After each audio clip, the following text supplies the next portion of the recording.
Se a igreja prover muita assistência pastoral para homossexuais, daqui a um tempo ela vai estar fazendo isso para pedófilos. Você é uma vergonha, Deus nunca vai te aceitar e você vai pro inferno. Não ser puta e ter cuidado com doenças. Gays são incapazes de sentir amor. Todo casamento homoafetivo não dura. Tá aí a prova que você tá tendo.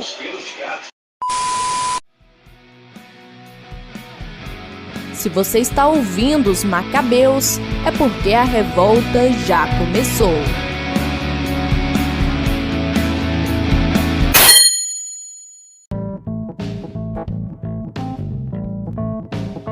Olá, meu nome é Carlos Dias e vou jogar minhas redes onde o Senhor me mandar. Eu sou Ellen Sobral e definitivamente não existe heterofobia. Meu nome é Gabriela Cunha e eu acredito que o reino de Deus é para todos. Eu sou Matheus Jacinto e eu não passaria pela porta dos perfeitos. Eu sou o Bruno Camurati e mesmo que me queiram mal, o bem me quer.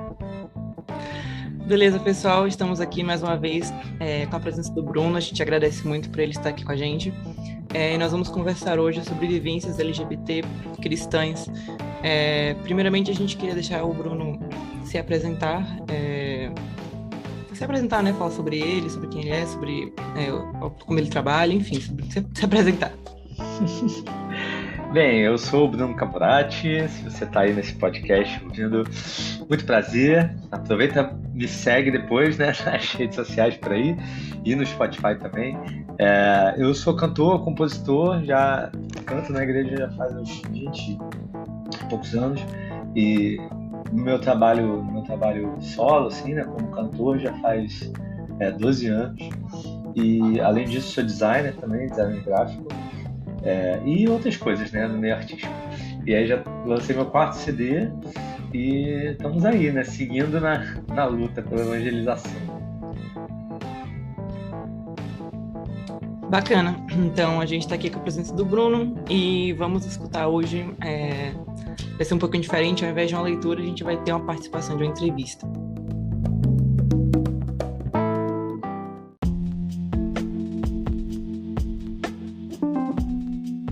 Depois que a gente ultrapassa aquela discussão se a homossexualidade é pecado ou não, provavelmente uma das questões seguintes mais evidentes e mais latentes é discutir em que medida nós devemos afirmar ou não a identidade LGBT. Nós devemos ou não nos identificarmos com ela. Sobretudo nos espaços teológicos um pouco mais conservadores, que vão ter uma compreensão tradicional da homossexualidade e vão olhar para essa questão da identidade com muitas reservas também. Eu, particularmente, acredito que há várias maneiras de você afirmar a sua identidade LGBT e, consequentemente, haverão várias maneiras da igreja ou da teologia afirmar isso. De maneira geral, eu acredito que a importância de você afirmar ou de você reconhecer a sua pertença à identidade LGBT é justamente partindo do princípio de que a sexualidade ela nos atravessa das mais variadas formas. E quando eu digo sexualidade, eu não me refiro unicamente a atrações sexuais, que normalmente é onde o debate é muito reduzido, né, a atrações ou desejos sexuais. A sexualidade ela é um aspecto holístico muito amplo da condição humana. Ela diz respeito à nossa relação com a família, à nossa pertença à nossa família, ao nosso senso de irmandade, mas também diz respeito a traços da nossa personalidade, do nosso humor, da nossa percepção das coisas, da nossa linguagem, dos nossos humores e de várias características e aspectos de quem nós somos e de como nós interagimos com as pessoas e com o mundo. Então, quando você afirma que nós não devemos nos identificar com a nossa sexualidade, em certa medida você primeiro acaba reduzindo isso unicamente a atrações sexuais, que é o que normalmente acontece. Segundo, você não visualiza essa compreensão muito ampla do que é se identificar como LGBT. E aqui eu nem me refiro tanto a termos ou a bandeiras ou discursos políticos que ainda assim ficam muito na superfície desse debate, né? Se identificar com como LGBT ou afirmar essa sua identidade LGBT está muito mais profundo, está num lugar muito mais amplo e muito mais profundo do que isso, que é o de justamente reconhecer que a sua sexualidade, ela compõe parte de quem você é e de como que você lê o mundo e de como você compõe esse mundo. E é, sobretudo, uma característica criacional, né? Deus nos criou, nos dotou de sexualidade e nós nos relacionamos com o mundo a partir disso. Então, como que nós podemos desvencilhar uma coisa da outra? Então, de maneira geral, eu diria que é justamente por isso que nós devemos afirmar a nossa identificação com as nossas sexualidades. Não apenas olhando para aspectos puramente de atrações ou desejos sexuais, mas justamente entendendo essa característica holística da sexualidade. Quando a gente olha assim, fica um pouco mais fácil a gente entender por que as pessoas reivindicam essa pertença e essa identidade.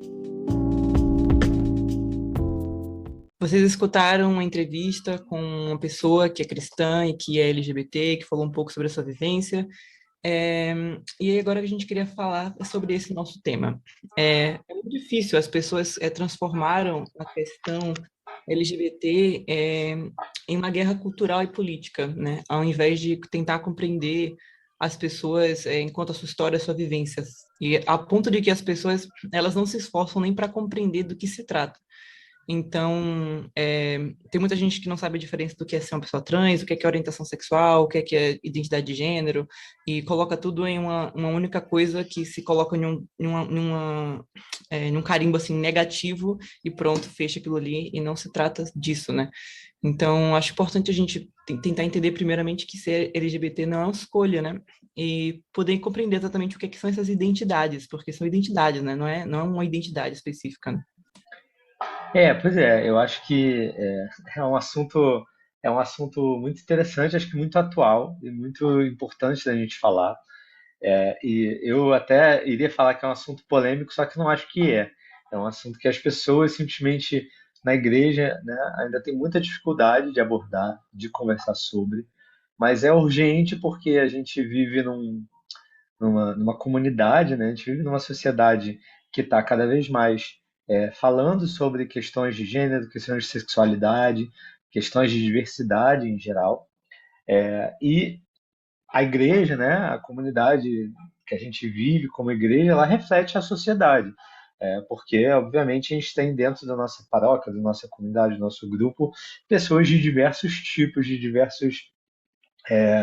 diversas características diferentes. E a gente precisa, pelo menos, primeiro, entender que essas pessoas existem, que fazem parte da comunidade. E entender quais são essas problemáticas, né? É muito fácil para a igreja simplesmente pedir que as pessoas que não se encaixem assim saiam, né? Como é muito comum. Só que não é assim, né, que funciona. Nós precisamos conversar sobre isso, a gente precisa conversar sobre as existências dentro da nossa comunidade, pessoas que têm, inclusive, visões e necessidades diferentes e precisam também ser vistas por isso. Então, acho que, primeiro de tudo, sim, a gente precisa entender o que é, né, LGBT, o que é falar mais sobre assim, o que é heterossexual, o que é homossexual e o que inclusive, tipo, né, também as questões de gênero mesmo, né, de trans, de não binários, são coisas que existe muita resistência ainda por parte da igreja, porque eles não gostariam que isso existisse na prática, né? Muita gente não gostaria que existisse, mas o fato é que existe, então a gente precisa conversar sobre isso, né?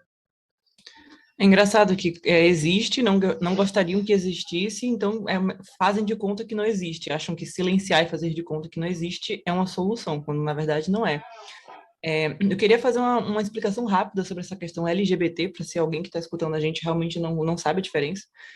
A gente tem a sigla LGBT, que se refere a lésbicas, gays, bissexuais, transexuais, e aí vem o mais, que envolve outras questões, como o não binário, como o Bruno estava falando, questão de intersexuais e várias outras identidades. Lésbicas e gays, acho que é uma coisa mais comum, já está comum no vocabulário popular, é mais fácil de se compreender. As lésbicas são mulheres que se sentem atraídas sexualmente, emocionalmente e fisicamente por outras mulheres. Os gays, no caso, a mesma coisa, mais no sentido, né, de homens, e tem a ver com orientação sexual, né, que tem a ver com como se sente, né, atração, não tem a ver com identidade de gênero, não tem a ver com sua expressão de gênero, tem a ver com uma orientação, né, de por quem você se atrai, com quem você quer estar. E os bissexuais também é mais ou menos isso, só que no caso, por ambos, né, por ambos os gêneros, não tem essa exclusividade de um gênero. A questão transexual é completamente diferente, as pessoas costumam tratar como se fosse uma coisa só. A questão transexual é uma pessoa que ela não se relaciona, não se identifica. Não se identifica com o gênero, o sexo biológico, mas pelo oposto, né? Aí, por exemplo, homens gays normalmente são cis, né? O termo que usa. Aí, por exemplo, se é um homem biologicamente, mas se identifica socialmente como uma mulher, então é uma mulher trans, entende? Não existe isso, as pessoas acabam confundindo, né? Acabam confundindo como o que é identidade, o que é sexualidade, como o Gabi estava comentando. E eu queria ainda fazer um parênteses, porque existe uma identidade que é mais incompreendida ainda, que é a intersexualidade. Porque enquanto essas outras identidades também são a questão toda complexa do surgimento, da questão do nascer e tudo isso mais, mas a questão intersexual, ela é puramente biológica mesmo, assim, não tem outro aspecto além do biológico, né? A pessoa, ela não é XX nem XY. Então, eu acho que é engraçado que uma das coisas que as pessoas costumam acusar, atacar para achar que o assunto foi resolvido, é dizer só existe homem e mulher, Deus fez Adão e Eva, ponto. E ela acha que a discussão acabou e não tem mais o que se compreender. Mas, na verdade, não é, né? Não só existe homem e mulher. Então, assim, biologicamente falando, nós temos pessoas que não estão em nenhum desses dois espectros. E é engraçado que se você disser que ser intersexual é pecado, você vai dizer que a pessoa já nasceu condenada, que é uma coisa que faz parte da estrutura biológica dela, simplesmente isso. Então, é só questão de esclarecimento para que a gente compreenda, né, o que é que significam todas essas siglas, porque às vezes as pessoas escutam e não compreendem a diferença. E se a gente não entende, a gente não tem como acolher, não tem como tratar essa questão da transexualidade mesmo, a questão de pronomes, de como tratar uma pessoa. Se você não está disposto a compreender nada disso, você está basicamente dizendo que não vai conviver com aquela pessoa, porque se você não está disposto a compreender como ela é, como ela funciona, como ela vive, você não vai ter condições de conviver com ela. E é basicamente o que acontece, né? As pessoas abrem mão de entender isso dentro da igreja, de querer entender esse mundo, justamente porque não querem essas pessoas lá. E muitas vezes, sem saber, eles estão convivendo e ferindo as mesmas pessoas. Porque muita gente se esconde dentro da igreja. Muita gente se esconde por não podendo ser quem elas são, não podendo manifestar. Às vezes elas nem vivem um relacionamento fora, mas elas sabem o que elas sentem muitas vezes desde sempre. E tem que viver no anonimato, tem que viver se fingindo. E às vezes todo mundo sabe, às vezes ela já tem uma fama e essa pessoa às vezes já é excluída por causa disso. E isso porque ela nem deixa essa questão aberta. Imagina se deixasse. Então, toda essa questão de acolhimento das pessoas LGBT dentro da igreja é muito complexo, porque isso das pessoas elas voluntariamente não quererem entender é justamente porque elas não querem acolher. Então se torna é doloroso. E dito isto, né, nós chegamos a fazer um formulário na internet, divulgamos um pouco antes da gravação desse episódio, e tivemos um número bastante consistente de respostas, de participações, né? E nós deixamos lá a caixinha para que as pessoas falassem anonimamente, claro, quem quisesse. E foi extremamente impactante o que a gente acabou obtendo como resultado do fardo que essas pessoas carregaram, né? Toda uma vida, muitos que ainda carregam, pessoas que se distanciaram da igreja, saíram da igreja, alguns diziam assim na caixinha, encontrei uma forma de ter uma relação com Deus fora da igreja, outros disseram, continua ainda, ninguém sabe né? Ninguém sabe da minha orientação sexual, ainda não expus isso, ainda não tive essa coragem. Outros dizem, não consigo dormir, versículos bíblicos ressoam na minha mente. Outros dizem, sou uma vergonha, me sinto mal. Então, eu queria trazer essas informações aqui para que a gente puxe esse lado de falar, de tratar desse peso que essas pessoas sentem, de se sentir amaldiçoados por Deus, pecador, condenados ao inferno, etc. Eu acho muito legal falar sobre isso, muito importante. Primeiro porque quando a gente estava falando sobre a sigla, né, e sobre a orientação sexual, muitas pessoas já enxergam a partir daí como uma questão puramente sexual, né? E aí ligam a questões de perversão ou de safadeza, não sei o quê. E isso já é um primeiro conceito errado que muitas vezes atrapalha e muitas mensagens que eu recebo, assim, coisas que eu ouço na internet, vem por causa disso, né? Do tipo, achando que simplesmente os gays, né, que se reconhecem, ou né, os LGBT que se reconhecem como tal e querem viver dentro da igreja, eles estão se permitindo uma coisa de simplesmente pelo sexo ou pelo prazer e tal, não entendem como uma questão de identidade, de afetividade, né? E aí já começa o primeiro erro. E muitas vezes essa consciência sobre a identidade e a orientação sexual acontece na adolescência, que é também o momento onde a gente se aproxima de Deus, muitas vezes, né? Onde a gente começa a se engajar mais em comunidades, em crisma, em pastorais e tudo mais. Então, para a maioria dos jovens que se encontram em ambiente religioso e se entendem LGBT, já tem que encarar de cara esse conflito, né? E tem uma dificuldade grande com isso, porque na igreja ou não há acolhida, ou há tipo se ignora isso, né? Sem falar na questão dos próprios trejeitos ou de questões de impressões, né? Muitas pessoas, na sua maturidade, ainda não entendem ou ainda não têm certeza de qual é a sua orientação, ou nem pensam sobre a questão sexual, a questão afetiva, mas já tem jeito, já tem fala, ou já tem, às vezes, preferências de forma de se vestir, de cabelos e tudo, que as pessoas que vêm de fora interpretam como, esse aí é gay, esse é lésbico e tal, antes da própria pessoa se entender isso. Então, o preconceito e o julgamento, ele acontece muitas vezes antes da própria pessoa poder refletir e poder se entender como pessoa, né? E isso já é um primeiro lugar que é muito difícil de vencer. E aí, logo em seguida, quando você se entende na sua sexualidade como LGBT, você começa a ter acesso a todas as informações do que a gente é proibido, né? Do que a gente é condenado, né? Todo mundo que passa por isso dentro da igreja sabe de cor todos os versículos, sabe todas as coisas que nos condenam, porque a primeira coisa que passa na cabeça, nossa, deixa eu ver, assim, deixa eu tentar ter certeza, assim, deixa eu ver onde é que eu posso me encaixar.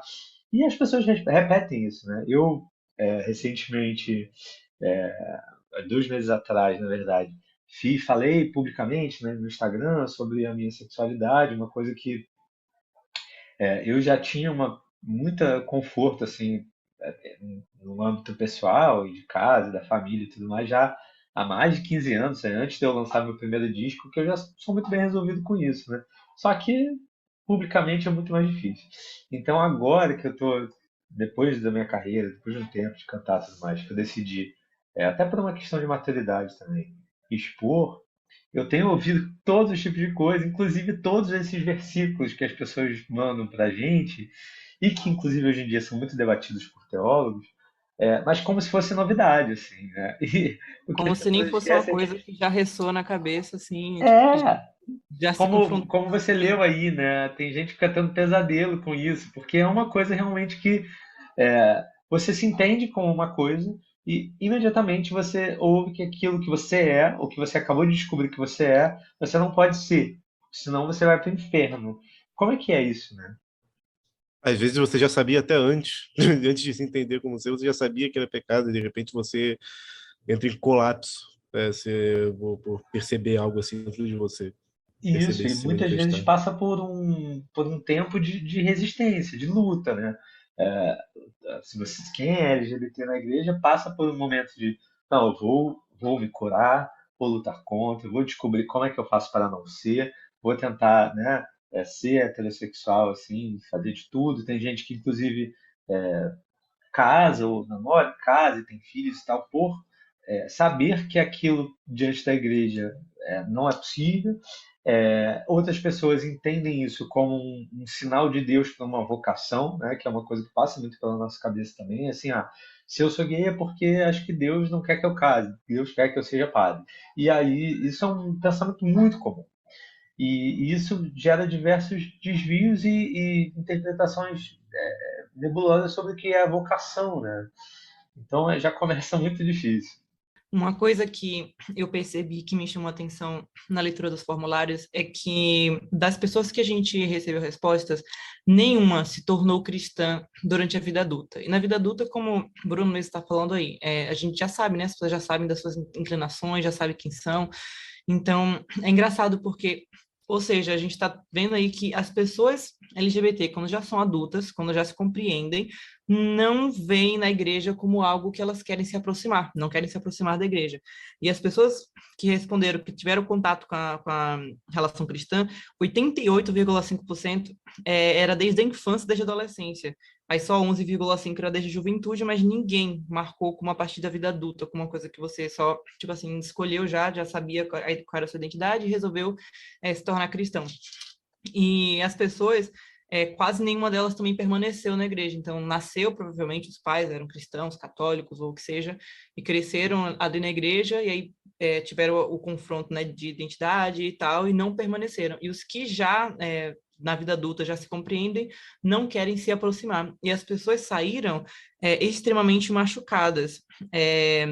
Uma das perguntas que a gente tinha no formulário era se a forma como a comunidade tratava as questões de gênero e sexualidade fizeram desenvolver algum transtorno psicológico. E todas as pessoas responderam que sim. E era uma partezinha que dava para fazer um textozinho e as pessoas saíram escrevendo, né, os tipos de transtornos. Exceto um engraçadinho que respondeu o formulário inteiro para dizer que a gente era tudo esquerdista e ia tudo pro inferno. Mas enfim. E é claro que sim, né? Porque o que a gente ouve de todos os lugares é você não pode ser assim, você é errado, você é uma aberração, que é uma palavra muito, muito forte, inclusive, né? A gente tem aí diversas questões, né?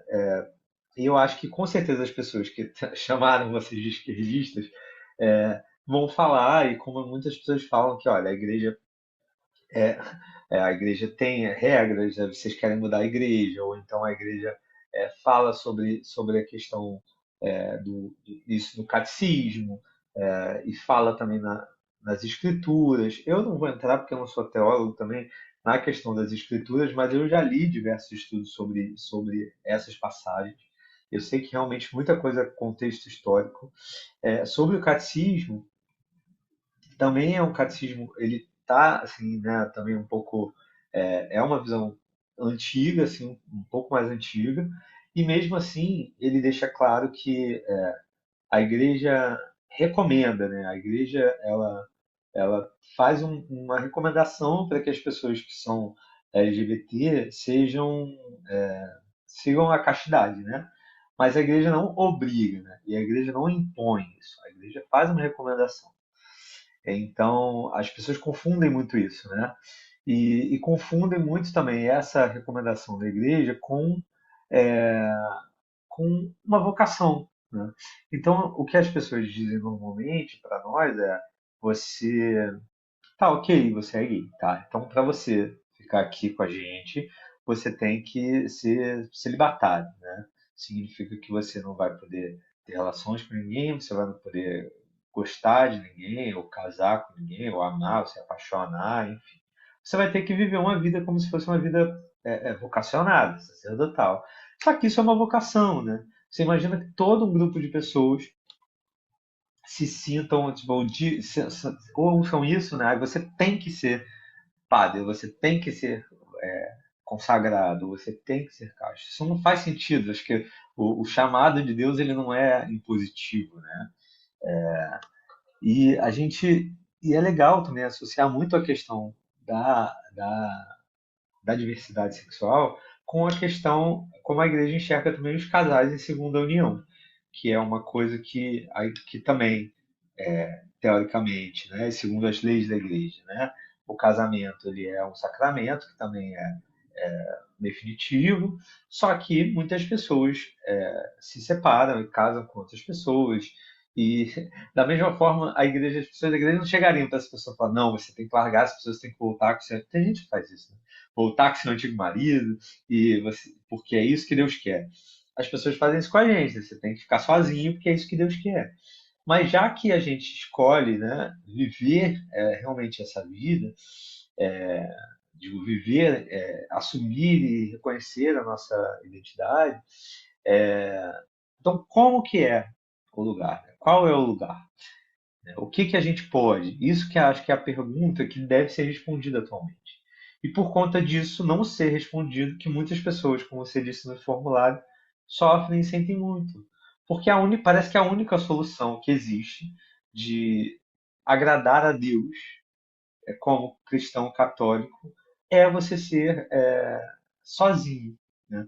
E é isso que é ouvido pela gente. Você é uma aberração, você está errado, você é uma coisa assim horrível, mas você tem uma chance, né? Se você ficar ali, tipo, completamente um eunuco, aí sim você tem uma chance de participar. Mesmo assim, eles não vão te olhar da mesma forma do que se você tivesse uma esposa, filhos, tudo mais. Essa é a realidade que a gente vive hoje em dia. A pergunta deve ser assim: como é que a gente vai transformar essa realidade, né?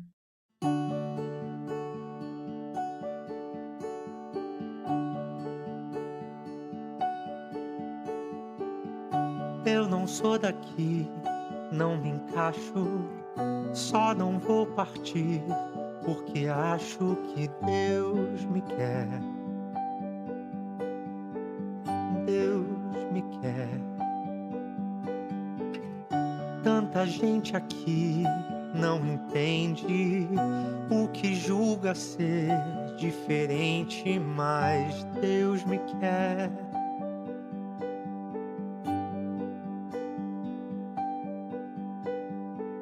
Eu mudo a roupa, aprendo outra canção, vou me adequando à letra do refrão, e mesmo assim ainda dizem não.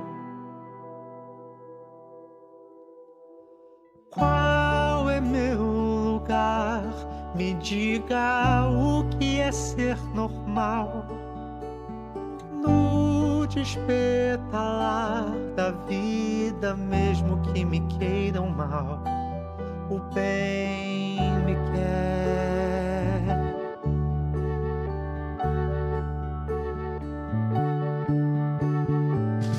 Fora do padrão, com defeito, falam que eu não tenho direito de caminhar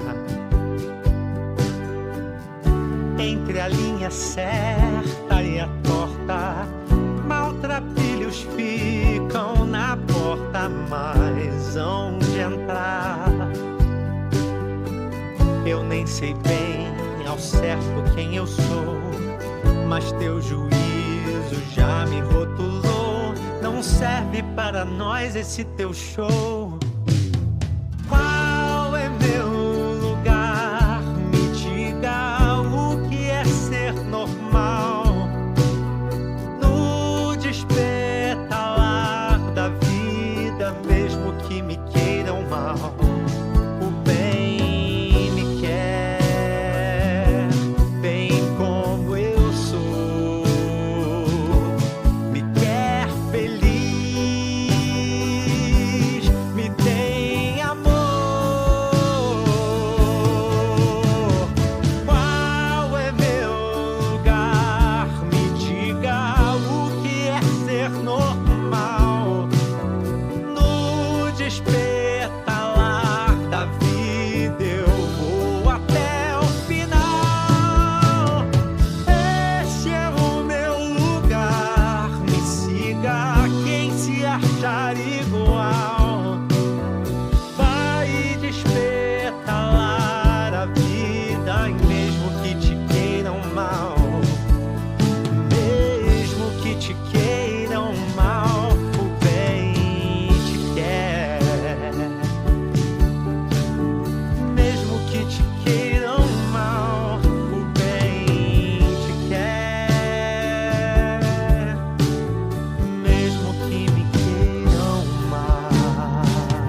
Na minha paróquia, eu conheci uma senhora que trabalhava na pastoral de liturgia, já idosa, e uma vez eu estava conversando com ela, não sei em qual contexto entrou isso, mas a gente estava falando sobre vocação. E ela falou que ela sempre quis ser muito freira, ela sempre teve muito essa vontade, mas não permitiram a entrada dela no convento porque os pais dela eram desquitados. Porque na época não tinha divórcio ainda, os pais dela eram desquitados. Os pais dela eram desquitados, e pelos pais dela serem desquitados, ela não poderia entrar num convento, não poderia ser admitida. O que não faz o menor... Hoje, se você pensa, se essa notícia escapa hoje, mesmo dentro da igreja, todo mundo vai achar um absurdo. Mas isso era normal. Isso era absolutamente normal. Você vai encontrar outras histórias assim, às vezes não só de casa, não só da perspectiva dos casais que tinham uma segunda união, que optaram pelo desquite, mas dos filhos desses casais que sofriam preconceito dentro da igreja, ou sofreu alguma discriminação, alguma segregação pela situação dos seus pais, que na realidade não tem nada a ver com eles. Ou seja, essas questões evoluem. Essas questões pastorais, elas sempre estão em evolução, vamos colocar assim, em análise, em revisão, porque o mundo muda, a realidade muda. Então, a ação, ela tem que ser submetida a uma certa revisão. E uma outra questão é que essa questão pastoral é muito complicada e, de fato, a gente tratou e ainda trata casais de segunda união com um descaso muito grande, até o momento em que a sociedade impôs, né? Tipo assim, chegou um momento em que já se tornou tão comum e aceito, né, socialmente, que é impossível você abrir numa paróquia e tratar aquelas pessoas com o descaso que se tratava no passado. E eu imagino que é isso que vai acontecer com casais homossexuais no futuro, porque a sociedade está mudando. Vai chegar um momento em que a igreja não vai poder mais fazer de conta que não existe. Mas ainda assim, a questão de casais homossexuais é mais delicada do que casais de segunda união. Bem mais. Porque a gente está tratando de uma questão que não é vista como problemática por conta de haver um sacramento anterior ou de não estar dentro dos trâmites, mas uma coisa que é vista como uma maldição, uma coisa infernal, enfim, como uma coisa demoníaca. Os termos são usados assim. Até pouco tempo atrás, inclusive, era considerado uma doença no próprio rol mesmo de medicina, então é uma coisa que vai além da questão religiosa.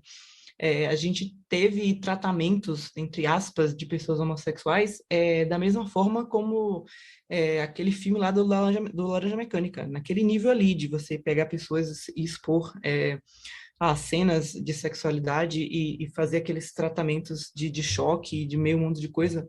Então, é uma questão que é muito mais recente do que a gente pensa. Então, o tanto que as pessoas LGBT sofreram ao longo da história, na época do nazismo, depois que houve perseguição a pessoas LGBT, e depois que os nazistas foram derrotados, as pessoas LGBT foram as únicas que não foram libertadas, porque por mais que os judeus e os outros, tipo os ciganos que foram presos também sofreram, os LGBT ainda eram, para a sociedade livre, americana, etc., eram tão merecedores quanto os nazistas pensavam que eram.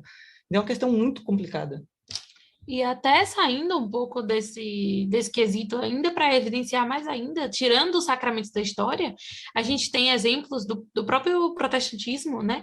Que quantas vezes você vê alguém ser retirado de grupo de oração protestante ou coisa do tipo porque se divorciou hoje em dia, né? Hoje em dia até a traição para eles já é algo mais aceitável socialmente. Mas quantas vezes o protestante realmente crê na cura gay? Muitos creem na cura gay. Isso basta você pegar um ônibus com duas pessoas conversando. Sempre tem alguém falando de uma filha, de uma sobrinha, de alguém que está orando por outra pessoa. Então, tipo, para além dos sacramentos, a gente tira os sacramentos e aí só ainda tem esse problema. E eu diria mais, que não são só os protestantes, algumas comunidades evangélicas que creem na cura gay. Muitos católicos ainda creem na cura gay, por mais que a perspectiva católica nunca tenha sido, quer dizer, eu não vou dizer nunca tenha sido, porque eu não vou ter esse conhecimento histórico para falar, mas a perspectiva católica atual não é de dizer sobre cura gay. Mas, ainda assim, a gente tem grupos, especialmente grupos carismáticos, porque se acredita muito nos dons do Espírito Santo, e que fazem, literalmente, campanhas de cura e libertação para pessoas LGBT. Então a gente está falando não só de um grupo que não é aceito, mas um grupo que é hostilizado, são pessoas que são hostilizadas, e que a presença delas dentro da igreja, ou de um grupo de oração, ou de um grupo de catequese incomoda, e as pessoas querem colocar para fora, querem que esteja longe, e vão mentir dizendo que não querem isso, vão mentir dizendo que acolhem, vão mentir usando aquela frase detestável que é Deus ama o pecador e odeia o pecado. É detestável porque não se declara amor dessa forma. Não é assim que se declara amor. Deus ama você, mas é uma frase detestável. Enfim, é mentiroso, sabe? É mentiroso, é um acolhimento mentiroso. Estão dizendo que está tendo acolhimento, mas está acontecendo uma hostilização. Uma recomendação que eu faço, que é uma recomendação de bibliografia, né, sobre esse assunto, é o livro do padre Luiz Correia Lima. Eu até tive a oportunidade de conversar um pouco com ele na época da preparação, enfim, do episódio, que é a Teologia e os LGBT, Perspectivas Históricas e Desafios Contemporâneos. E o padre Luiz, ele faz, como um bom jesuíta, um trabalho excepcional, bibliográfico. Não é um trabalho simplesmente assim de eu quero que seja assim e pronto, ou eu gosto disso e acabou, sabe? Ele faz um trabalho teológico, assim, onde ele vai analisar os textos bíblicos e a história da igreja e essas questões do catecismo, como o Bruno estava falando. Enfim, é uma obra que vale muito a pena para quem se interessa teologicamente da problemática, como lidar com essa questão. E eu acho que a gente precisa encarar, né, que existe uma realidade, que existe uma crise pastoral e a gente precisa pensar em como é que a gente lida com ela, porque a estratégia do fazer de conta que não existe, que não está acontecendo, ela é muito perigosa. Eu quero acrescentar numa recomendação que o padre Luiz, né, é jesuíta, ele é professor na PUC do Rio de Janeiro. Ele tem um site que disponibiliza o grupo de pesquisa dele, que, se eu não me engano, ele que coordena lá na PUC Rio. O site é diversidadesexual.com.br, que lá vai haver documentos eclesiais e vão haver também artigos acadêmicos, sabe? Porque ele é teólogo, né? Além de teólogo, ele é historiador também, né? E, enfim, tem doutorado em história também. Eu recomendo, além do livro, o site, né? diversidadesexual.com.br. Vai haver publicações do grupo, né? Dos membros, né? Tanto ele quanto dos outros pesquisadores. Então, é uma forma da gente entender academicamente como tratar essa questão e parar de fingir que não existe, né? Pois existe, e muito. E até puxando... Pode falar. Obrigada. E até puxando esse gancho também, existem hoje, estão se formando cada dia mais, grupos de diversidades nas paróquias, né? No início, algo mais discreto, assim, porque a gente sabe que os párocos que têm a coragem de iniciar esse tipo de grupo já sofrem, provavelmente, represálias por qualquer outra opinião que tenham, né? Isso é uma coisa bem que estou falando bem da minha vivência. Então, o padre Luiz Correia também, ele também falou, né, que ele participa da Rede Diversidade, que coordena vários desses grupos de diversidade que tem acontecido e que são uma rede mesmo, é literalmente uma rede de apoio para se pensar junto com os sacerdotes, com os padres, em como é possível inserir isso, porque como qualquer outra problemática dentro da igreja, que as pessoas tratam com tanta normalidade, né? Como, por exemplo, casais em segunda união, em união estável, que o Bruno citou, né? Então, tem o Instituto Bom Pastor, coisas do tipo que acontece. Instituto Bom Pastor não, Instituto Bom Pastor é outra coisa. Não, mas não é Bom Pastor. O Instituto Bom Pastor é uma instituição tradicionalista. Não, mas não é Bom Pastor. Não, é um grupo chamado Bom Pastor, é um grupo, que é voltado para casais de segunda união, mas é um que grupo. Não tem nada a ver com esse esse instituto tá em outra coisa. Pelo amor de Deus, daqui a pouco a gente está recebendo uma carta de citação. Um abraço a todos. Realmente, o grupo, na verdade, é a Rede de Católicos LGBT, né? Começou aqui no Rio com um grupo coordenado pelo padre Luiz. Isso já faz bastante tempo. Há uns 10, 12 anos atrás, na verdade, quando eu lancei o primeiro disco, Maltrapilho, eu já conheci o grupo, fui lá algumas vezes, era um grupo, o único grupo que tinha na época, foi antes, inclusive, do Papa Francisco, eu lembro disso, e esse grupo, assim, outras pessoas quiseram abrir outros grupos, então hoje em dia existe essa rede que supervisiona todos esses grupos que tem no Sudeste, aqui, tem no Nordeste. Eu sei que tem 2 grupos em Fortaleza, tem grupo em São Luís, em Recife, em Brasília, São Paulo, Belo Horizonte. Aqui no Rio tem vários também. É uma coisa para você que está ouvindo e tem interesse. Tem o Instagram da Rede Católicos LGBT e lá você consegue as informações. São grupos geralmente onde pessoas que de alguma forma não se sentem acolhidas ou foram excluídas do convívio pastoral, elas têm a oportunidade de se encontrar, conversar sobre essas questões também e ter um momento de oração mesmo e missa. Então, e existem retiros, inclusive, encontros regionais e encontros nacionais. E é muito bacana, porque isso é uma iniciativa que vai começando a dar uma luz nesse lugar, né? Nesse caminho, né? Como a gente ser igreja, né? Sendo LGBTs. Porque a questão da diversidade na igreja, ela é vista realmente sempre à margem, e assim como outras como uma coisa que incomoda, assim, muitas vezes, né? É como um assunto que não se gostaria de lidar, né? E da mesma forma a gente tem pessoas de diversos. Sempre quando você vai na igreja, você vai numa missa, você vai ver pessoas entrando na igreja e são colocadas para fora, sejam elas mendigos ou pessoas bêbadas, muitas vezes. Tem sempre nas igrejas tem pessoas com algum tipo de deficiência ou transtornos mentais ou alguma característica de doença psicológica que são de alguma forma colocadas à margem, silenciadas, excluídas, e existem muitas exclusões dentro da igreja. E isso para mim, assim, é completamente anti-evangélico, né? A gente vê o trabalho, por exemplo, do padre Júlio Lancelotti em São Paulo de olhar para as pessoas da rua e as pessoas marginalizadas mesmo, como Jesus fazia, né? E eu acredito que se a gente olhar a igreja do ponto de vista de Jesus, a gente vai relembrar tudo isso e entender que todas as pessoas, incluindo nós LGBTs, que somos constantemente ignorados e colocados à margem dentro da vida pastoral, seríamos o foco, né, de Jesus que veio para aquelas pessoas que eram excluídas da sociedade na época.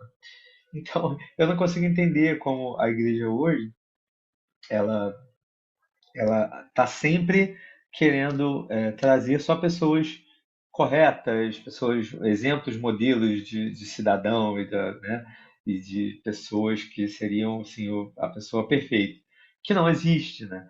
Mas parece que esse é o peixe modelo que os católicos querem pescar. Só que não é a prática da nossa comunidade, né? Então a gente fica aí num dilema, né?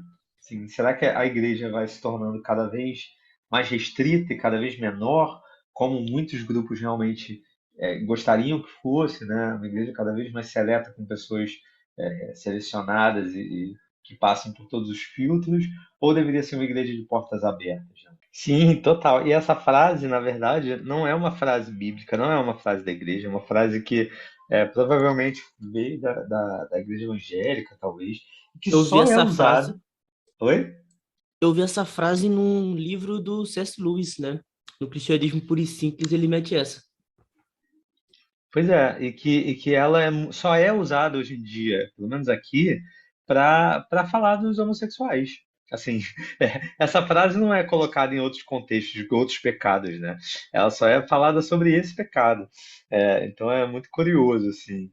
Eu senti muito na pele isso que você falou agora, porque quando eu falei, me assumi, assim, né, publicamente, eu já tinha alguns eventos marcados, e um deles era um evento grande, que era o Festival Aleluia, da comunidade Shalom, que em Fortaleza o maior evento do Brasil, na verdade, assim, e que eu ia todo ano, porque eles têm um palco alternativo, então a gente, né, simplesmente compra a passagem e voa, assim, eles abrem um espaço.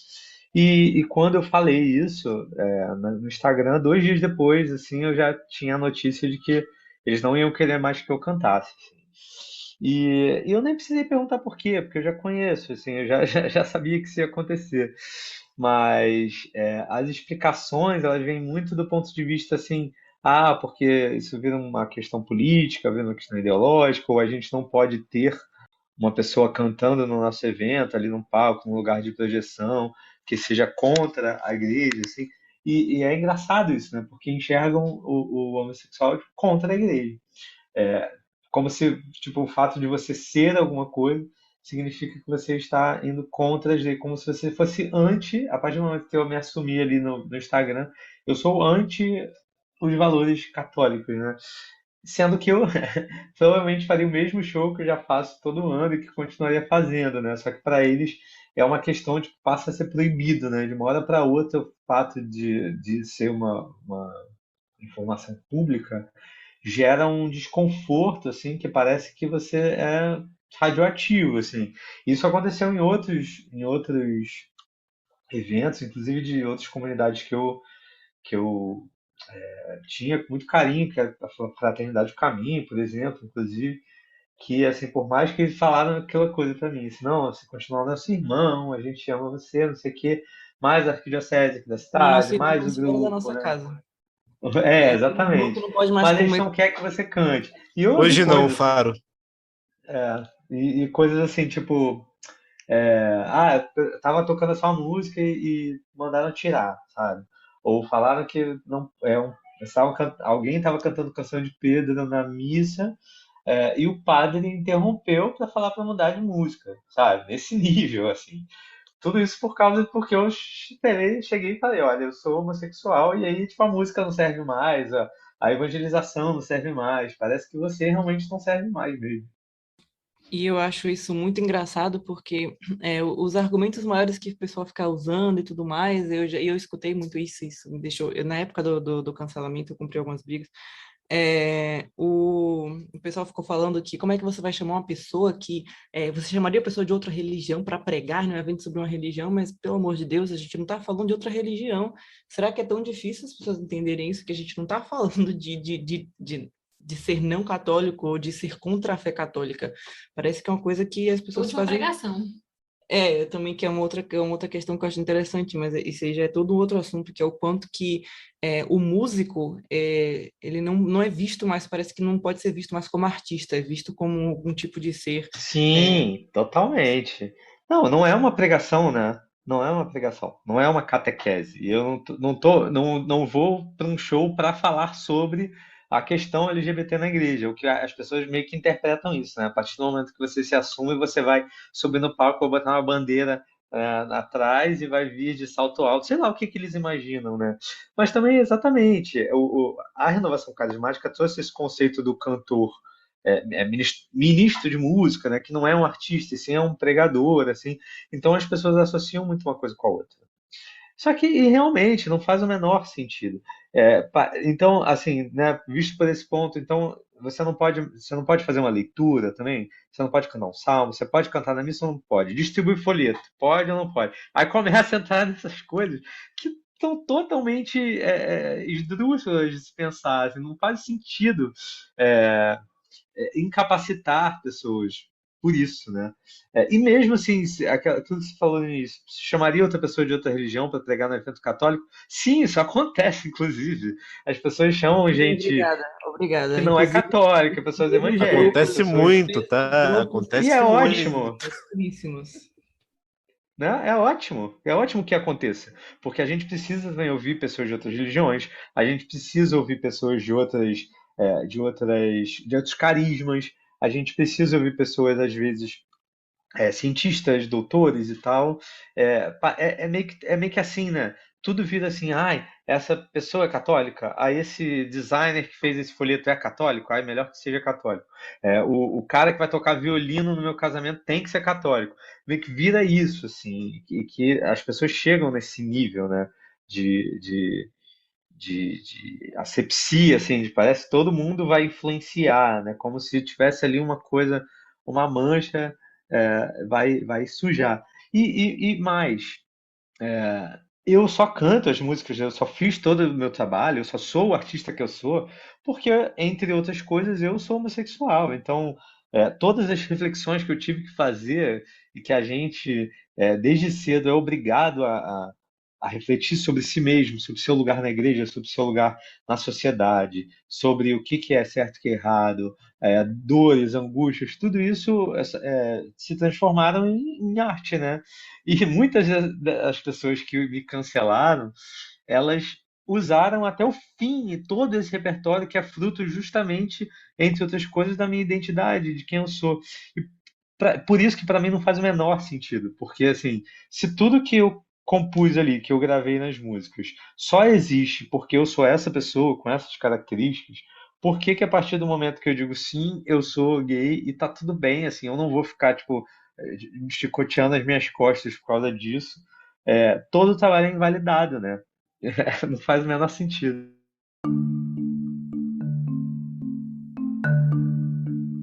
Procuramos Silvia Kraus, mãe de uma filha lésbica e idealizadora do grupo MAMI, Mães de Amor Incondicional, para saber qual é a principal mensagem a ser compreendida por pais e mães cristãos de filhos LGBT.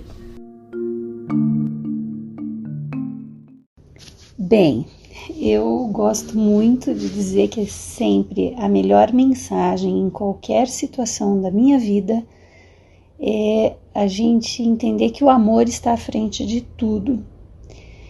Então, quando da revelação da diversidade sexual de um filho ou uma filha LGBT, o maior desafio de pai e mãe é amar. Depois disso, buscamos entender ainda mais a realidade vivida por Silvia e por tantas outras mães do seu grupo. E questionamos então, qual o maior erro cometido pelos pais ao lidar com filhos LGBT? O maior erro que pais e mães cometem é desprezar o filho, rejeitar o filho e a filha LGBTQIA+. A gente negar o nosso amor para o nosso filho por conta de uma diversidade sexual é a maior maldade que a gente pode fazer com essa pessoa. Por fim, mas não menos importante, interessei-me por saber de Silvia, que também é escritora do livro Um Café na Fronteira, a missão de mães cristãs no acolhimento de filhos LGBTQIA+. Se devido ao preconceito, os filhos costumam se sentir menos amados por seus pais. Os nossos filhos, eles costumam dizer pra gente assim: se eu estiver bem dentro de casa com a minha família, eu enfrento o mundo lá fora. Mas se eu não estiver bem com a minha família, eu estou muito mais enfraquecido. Então, sim, o poder destrutivo da LGBTI-fobia na família é algo incalculável. Nós não temos como medir as consequências do preconceito dentro de casa. É preciso que as famílias entendam que pequenas frases que parecem inofensivas, elas são violentas para a saúde emocional dos filhos. Então é necessário que a gente procure pessoas parecidas com a gente, que já viveram situações semelhantes, e a gente possa conversar. Agradecemos então a participação esclarecedora dessa mãe que verdadeiramente inspira. E deixaremos aqui suas redes nas descrições para quem se interessar mais em conhecer seu trabalho e a aquisição do livro aqui mencionado. Eu acho também que a gente tem vivido uma geração católica acomodada, né? Há muito tempo isso, na verdade. A gente tira isso pelo fato de que quando entra alguma pessoa no seu grupo novo, aquela pessoa ali já tem os grupinhos, as panelinhas também. E uma tecla que eu venho batendo direto aqui nos episódios é sobre um egoísmo exacerbado que tem dominado. E a igreja não está fora disso, porque tá pior, sabe? Então eu vi muitas pessoas dizerem, mas eu escolhi um outro caminho, e isso de certa forma me deixou bem chateada, assim, sabe? Até que as pessoas que eu admiro, por exemplo, disseram, mas você, por que você não segue esse outro caminho? Eu estou te dizendo aqui, vale a pena, mas não funciona assim. E olha que eu nem tenho um local de fala, que isso é outra questão que eu ia falar aqui também.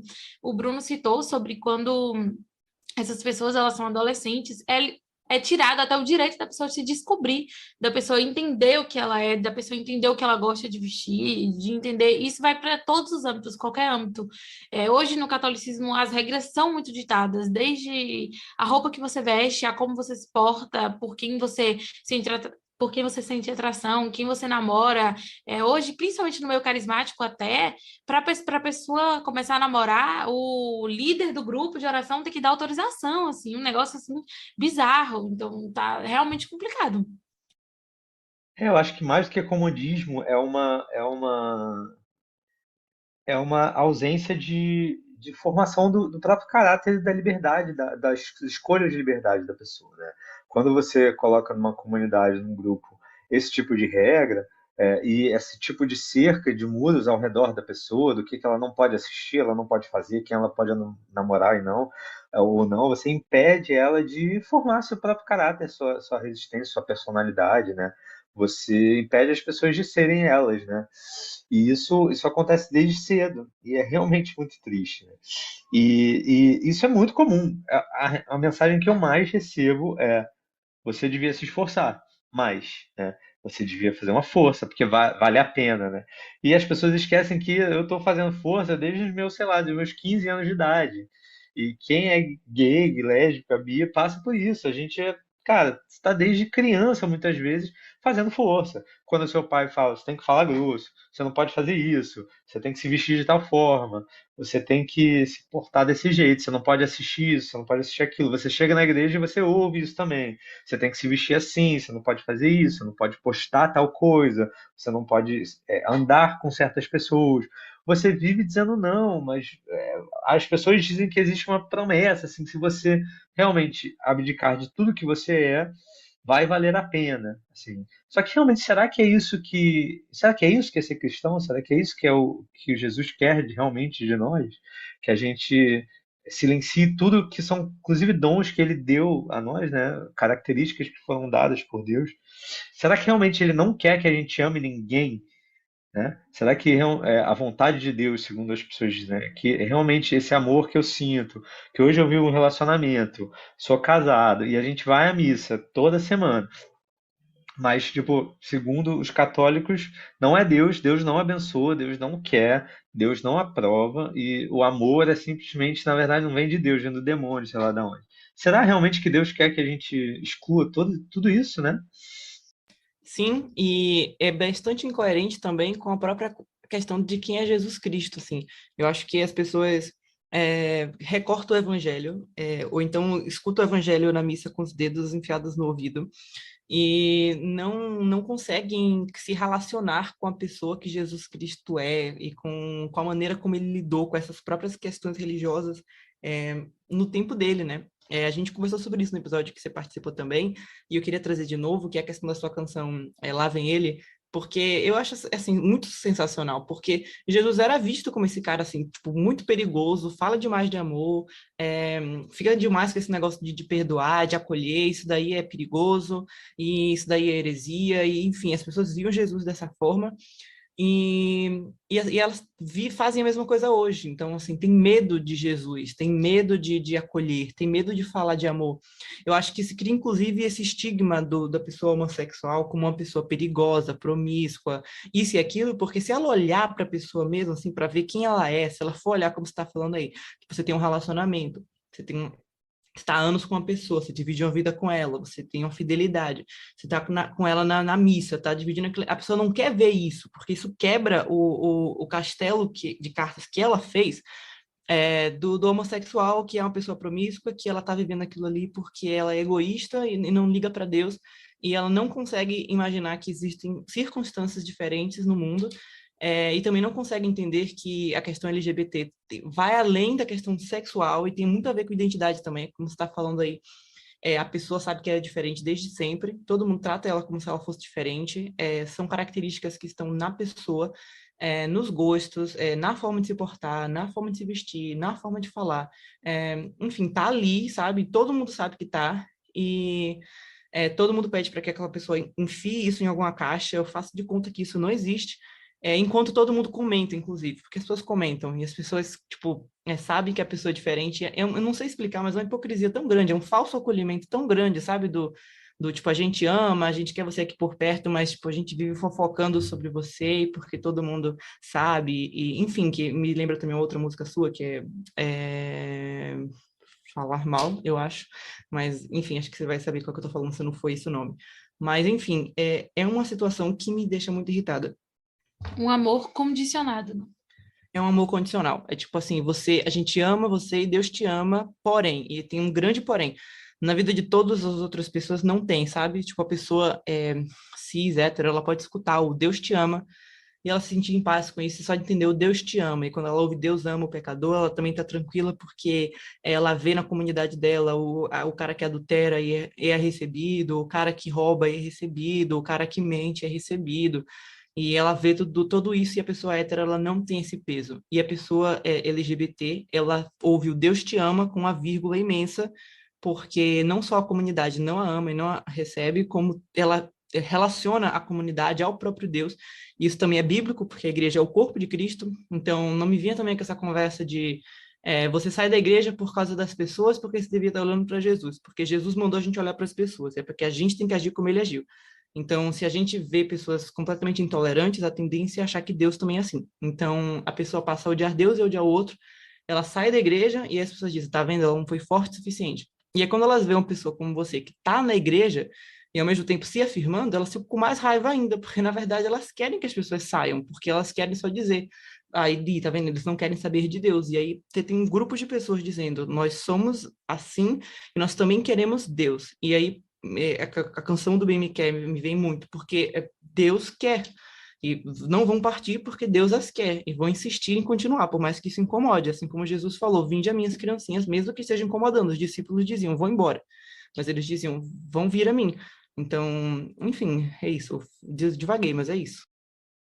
Eu tô falando muito também, se deixar eu fico aqui durante horas, eu sei que a gente tem um tempo limitado, mas é exatamente isso, assim, eu acho que a gente precisa, me perguntaram, né, o que que você acha que deveria mudar, o que que você acha que deveria acontecer alguma coisa, e eu acho que a resposta para isso eu acho que a gente precisa estar aberto a ouvir. Eu acho que a partir do momento que a igreja, as pessoas na igreja, se colocam sempre numa posição de falar e de dizer para os outros o que que eles devem ou não fazer, ou ser, tudo mais, a gente impede de entender quem é o nosso irmão, né, e quem é a nossa comunidade. Então, acho que a primeira iniciativa, e eu fico feliz que, assim, foi péssimo, na verdade, tudo isso que aconteceu para mim, assim, apesar de ter sido legal, assim, foi bem desgastante, mas eu fico feliz que isso tenha aberto algumas discussões, né? E eu acho que a primeira coisa é essa, ouvir as pessoas, né? As pessoas que estão na sua comunidade, no seu grupo, no seu ministério de música, ouvir, perguntar, tipo, como você se sente, sei lá, o que que a gente pode fazer de diferente, como é que você pode se sentir mais acolhido, ouvir as pessoas, né, nas suas necessidades, entender as dores, que isso é uma coisa que qualquer grupo, qualquer família, qualquer empresa faz, né? Vamos entender quais são as dores dessas pessoas que a gente está aqui coordenando, administrando e tal. E acho que a segunda coisa é não invalidar e não realmente não invalidar as pessoas por conta da sua sexualidade, né? A igreja tem muitas pessoas riquíssimas que podem contribuir muito e contribuem muito, não só para a arte na igreja, mas para a teologia, para todas as pastorais que são LGBT, pessoas que podem sim ser líderes de grupos, que podem sim ser pregadores ou catequistas, coordenadores, por que não, né? Então, entender que assim, isso não vai fazer nada, como você falou, hipocrisia, né? Porque existem outras pessoas com outras características, talvez muito mais danosas, muito mais prejudiciais à comunidade do que você simplesmente ter uma atração sexual por outra pessoa que não tem nada a ver com o trabalho que você faz na igreja, né? E além disso, eu acho que assim, perguntar se a gente sabe que não pode, né? porque a gente cansa de ouvir assim, as coisas que não podem. Mas então o que que pode? Onde que a gente vai estar? Será que a gente pode realmente criar uma pastoral? A cada diocese tem visões muito conflitantes sobre isso, né? Em algumas cidades existem os grupos de diversidade católica que são pastorais, em outras não é possível, em outras sim, mas discretamente e tal. Então, que lugares que a gente pode ocupar? Ou é simplesmente tipo, não, sai daqui. Fala, não, não é sai daqui. Eu ouvi o Leonardo Gonçalves hoje, num vídeo, numa entrevista, ele falando que as pessoas costumam falar isso, né? Ou você aceita tudo 100%, ou você vai embora da igreja, né? Ou você aceita tudo ou você sai. Só que ele falou, eu não vou sair, porque eu faço parte da igreja e a igreja o tempo todo questionou, né? Questionou seus estados, suas normas, suas regras. Isso em todo o tempo da igreja, foi muito discutido. Vocês mesmos disseram isso aqui. Então, assim, onde que a gente pode participar? Como a gente pode participar? O que que a gente pode oferecer? Ou como que a gente pode acolher? São perguntas que precisam ser respondidas. Não é simplesmente varrer para debaixo do pano, é entender que existe uma problemática, existe uma questão. E isso precisa ser abordado, sim, porque as pessoas estão saindo da igreja, porque as pessoas estão fechando cada vez mais a igreja e porque muita gente, inclusive, está achando que isso é pro bem da igreja, né? Fazem isso pro bem da igreja, só que não é, que a igreja se beneficia da sua diversidade. Então, a gente passou bastante aqui já falando, então acho que a gente não tem mais o que falar, senão a gente, quer dizer, ter o que falar tem, né? É um assunto basicamente inesgotável, porque são anos de muito silêncio, então tem muita coisa para ser dita, mas para que a gente não deixe a coisa mais alongada, a gente quer agradecer muito o Bruno, não só pela coragem que ele tem tido para falar sobre o assunto e a sinceridade, e enfim, isso é muito bom e tem inspirado muitas pessoas, mas também por estar aqui com a gente conversando, a gente fica muito grato, a gente gosta demais do seu trabalho, eu particularmente sou muito fã do seu trabalho, e eu acho que eu escuto algum CD seu todos os dias, e eu sou muito fã mesmo, e Então é eu acho você que está aí escutando, né, todo dia. é, eu escuto demais, me faz pensar demais, me faz estar mais perto de Deus, e enfim, eu louvo a Deus pela tua vida e pelo seu trabalho, e a gente agradece muito por você estar aqui com a gente, e esperamos que o ouvinte, as pessoas que estão escutando, sejam LGBT, ou sejam cis, héteros, que elas possam só escutar mais, né, se sentir acolhidas também, e enfim, poder agir diferente, né, com o próximo, porque a gente não pode deter Deus, né? Deus não é só meu, só de uma pessoa, então a gente tem que permitir que as pessoas se aproximem dele. E é isso, também gostaria de agradecer muito a presença do Bruno pela segunda vez aqui. Espero que quem tenha escutado o episódio até aqui, que vocês divulguem, que vocês avaliem o episódio na plataforma que vocês estejam escutando agora, que vocês possam ouvir, pensar e, de certa forma, se sentirem um pouco mais abraçados. Eu quero agradecer, né, todo mundo que ouviu até aqui, que a gente está aqui junto. Agradecer ao Bruno, né, por falar sobre esse tema tão caro à vida dele e à comunidade cristã, católica, a comunidade humana, né? Isso é um tema que a gente não esgotou, né? A gente podia passar bastante tempo falando, mas por hoje é só, né? Por hoje é só. Queria agradecer ao Bruno por estar aqui com a gente mais uma vez. Esteve com a gente lá no começo, espero que venha outras vezes também. Não só a Gabi admira você, eu também admiro você. Tenho certeza que a Ellen e o Carlos também. Isso não precisa ser dito. Tanto como artista quanto como pessoa. Meu desejo e a forma que eu quero encerrar esse programa é que a igreja se torne um lugar mais acolhedor. Um ambiente menos hostil, como tem sido por tanto tempo. Um lugar onde o falso acolhimento não pode prevalecer, porque o falso acolhimento é do mundo, onde tudo é aceito, mas ao mesmo tempo nada é aceito. nada é perdoado. A igreja não pode reproduzir esse comportamento. A gente não pode reproduzir o que o mundo faz. Temos que acolher, temos que ser abertos e não ferir ninguém. Mais do que já ferimos. Que isso, meu profundo desejo é que isso mude. Gente, eu fiquei muito feliz de participar, agradeço demais. É muito legal. Esse podcast realmente é muito especial, a gente poder falar sobre assuntos, às vezes delicados, muitas vezes que as pessoas não gostam de conversar, e vocês trazem isso, que eu acho que é muito importante, e que espero que esse podcast possa ser também feito, assim, sabe, presencialmente, nas paróquias, nos lugares, que as pessoas se sintam à vontade de falar sobre esse tipo de coisa, né? Eu realmente acho que a gente teve muito tempo de não acolhida, né? Mas eu acho que é um momento, se não esse, quando também, né? Da gente começar a falar mais sobre isso. Eu agora estava imaginando, assim, tentando imaginar como que seria o grupo, né? Que seguia Jesus, né? Como seriam essas pessoas? A gente conhece só os 12 apóstolos, mas tem um grupo enorme que não é citado, né? Tantas mulheres, tantos doentes, tantas pessoas que rejeitadas pela sociedade. E eu fico imaginando os fariseus realmente totalmente raivosos, incomodados, porque tinha tanta gente esquisita que Jesus falava, né? E eles só olhando assim, com muito desprezo, a tal ponto que precisaram, né, fazer um golpe assim para conseguir tirar ele dali, né? O quanto isso incomodava, né? O quanto Jesus incomodava justamente a esse padrão religioso, né? E quanto isso pode ser reproduzido por nós como igreja, né?